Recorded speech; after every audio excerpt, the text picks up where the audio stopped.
In today's video, we are going to take a look at the Toronto Raptors and how they are able to win basketball games.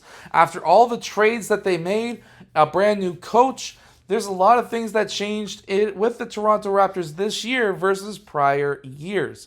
So let's get down, let's check out some of the things that they are doing that allows them to be such a great team.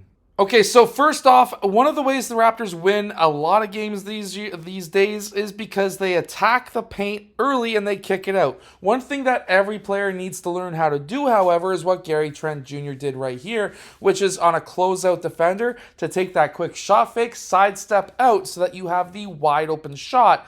And that sidestep gives you time away from your defender so that you can get that shot off without being rushed. So now the Raptors in this clip, they used Pirtle as a screen, and then he was able to hit the weak side 45 cutter.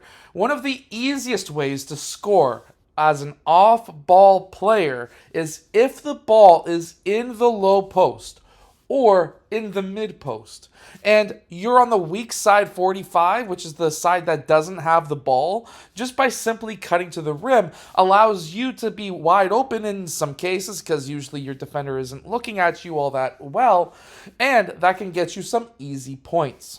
The Raptors are also winning because they run amazing plays like this, where they set a screen for essentially the screener who then Scotty hits the roll man. Right here we have a screen, and then Pirtle sets the other screen for Scotty. And then the original screen guy screens for Pirtle. And this is just absolutely amazing. You can run plays like this with your team too. It's great. Now these next two plays are the exact same play, but just slightly different each time. The first one, we see the ball go to the original fake screen that they set for Scotty. This time he doesn't get it, and then he cuts to the rim, and then the screen man pops out. This is a great play that you can run. It gives you different options as well, and you always want to have different options to your plays. You don't want to have the exact same play ran over and over again. You want to have different options where you can run stuff like a coding system, for example, like if this, then that. So if this doesn't happen, or if this does happen, then you need to do that. This is how you can really set your team apart from other teams. Now, coming off of this sideline inbound, Scotty gets the ball and he attacks the rim right away.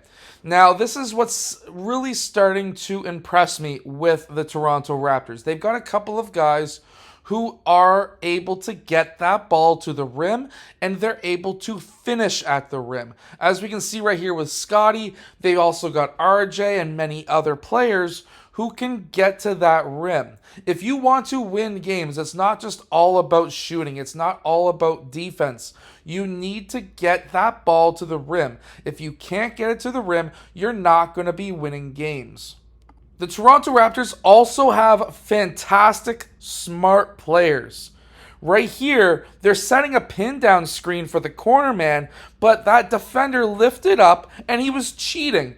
Anytime a defender cheats, you have to teach them not to cheat.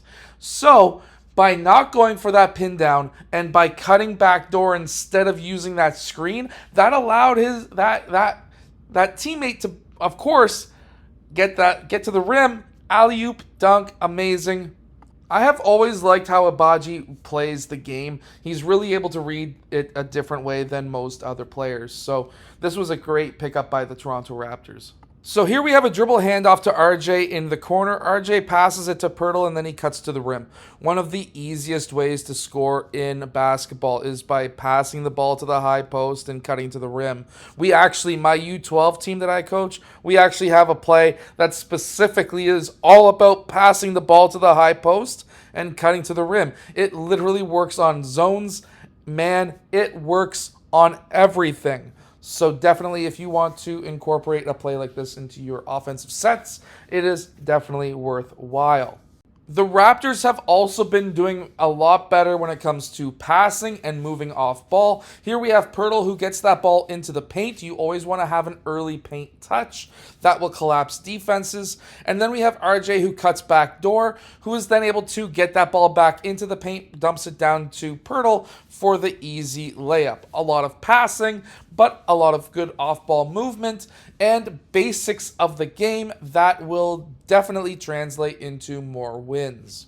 The Raptors have also been passing the ball over that imaginary midcourt line in the half-court set. Basically, what this is doing is by passing that ball over that imaginary line multiple times, you're going to be able to score much easier. Now, what allowed them to score here was, of course, passing that ball over that midcourt line so that they could swing the ball to the other 45. However, the pin down screen that happened on the weak side before the ball got onto that side happened because that man was in help defense. They set the pin down. He wasn't paying attention. He got rammed into a screen. His teammate clearly didn't call out that screen. That allowed the Raptors player to lift and, of course, hit that three. If you're a basketball coach or a player looking to win more games and score more points, this is definitely a couple of tips that will help you win more games. Of course, hit that like button, subscribe, and I will see you guys again in my next video.